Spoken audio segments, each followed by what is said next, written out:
Assalamu alaikum dear students. This is your teacher Shagufta Faisal from Falcon House Grammar School, Campus 9. As you know, we are on our second chapter, the concept of the two-nation theory. In this chapter, there is a saying that it was always very hard for one emperor to rule all over the subcontinent.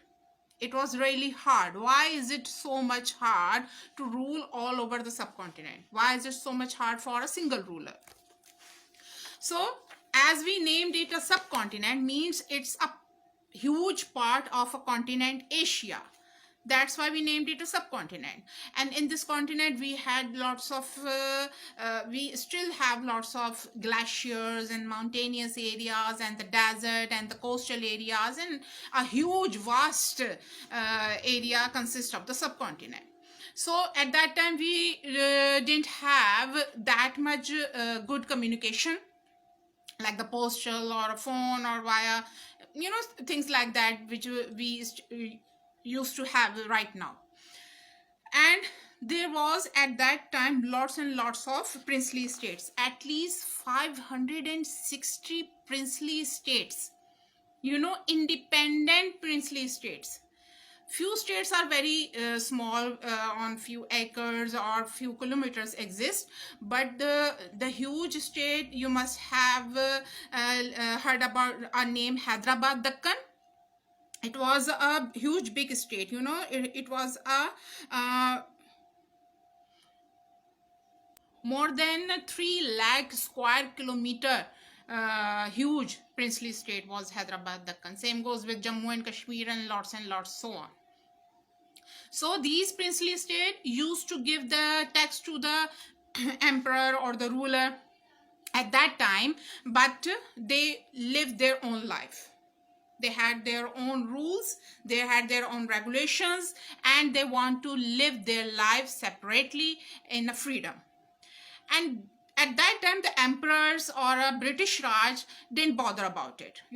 They says, okay, you just have to give us this and that amount of tax, and it's okay, live your life.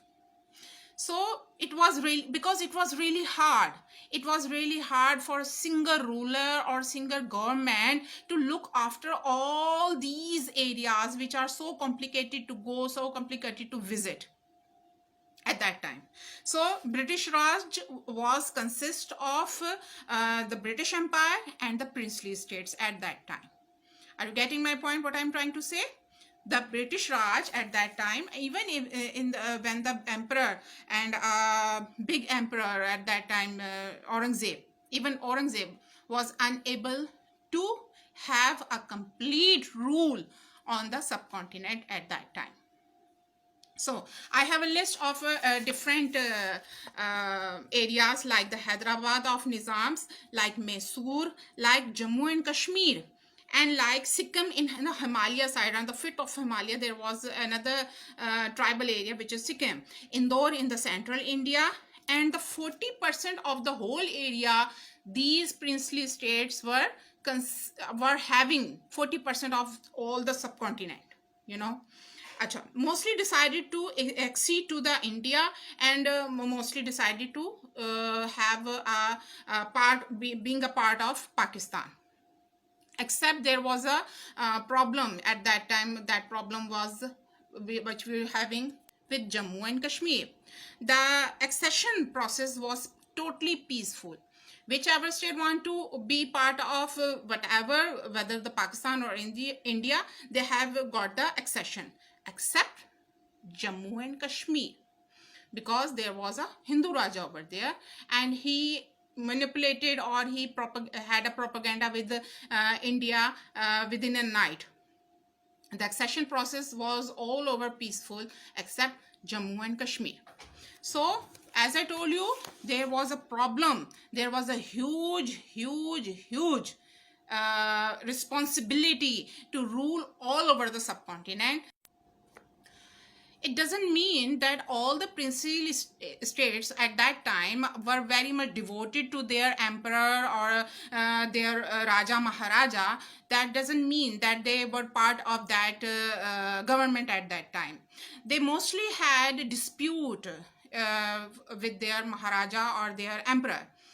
Mostly like Marathas, the Sikh, and the other Pathan Bradri at that time, they were not with the government, but they were paying the taxes and they were on their own way.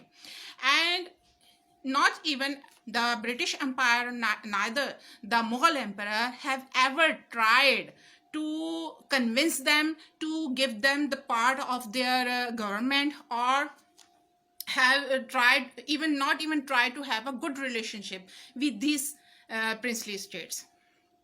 So that's why these princely states were very much furious, and they had a very what you say, bad comments, bad thoughts regarding those particular governments. They were living their own life. They had their own law. They have their own judiciary. They have their own festivals. They were distinguished because of their special attire, their special dressing, and they had their own different language as well. And they were living their life as a community, and they were very much happy to be part of their community. Right? Are you getting my point? But Alhamdulillah, it was a good step that when the announcement of two different states were announced, like India and the Pakistan, then British Raj take a suggestion from these princely states and give them right whether to be part of India or whether to be part of Pakistan. So according to the population, those princely states have decided to become part of which state. The whole procedure was quite peaceful.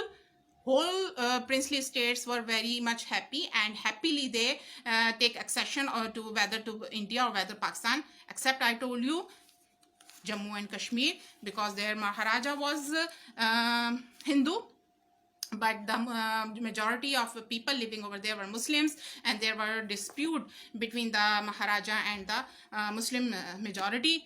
So it happened within a night. So what reasons I have told you behind these reason, behind that particular psychology, that why it was so hard for a single emperor to rule over the subcontinent. I told you the reason. There was a vast area of the subcontinent, and there was no communication in between the areas, and it was quite hard to rule all over the subcontinent. So they were just taking the taxes from those princely states, and all the people, all the princely states were living their own life. Right? Now I want you guys to give me such answer which I have given you in 50 to 60 words. The very first question of your book, of your chapter, what was the reason behind it? You need to mention it, whether in a bullet points or in a paragraph. Right, guys? Thank you.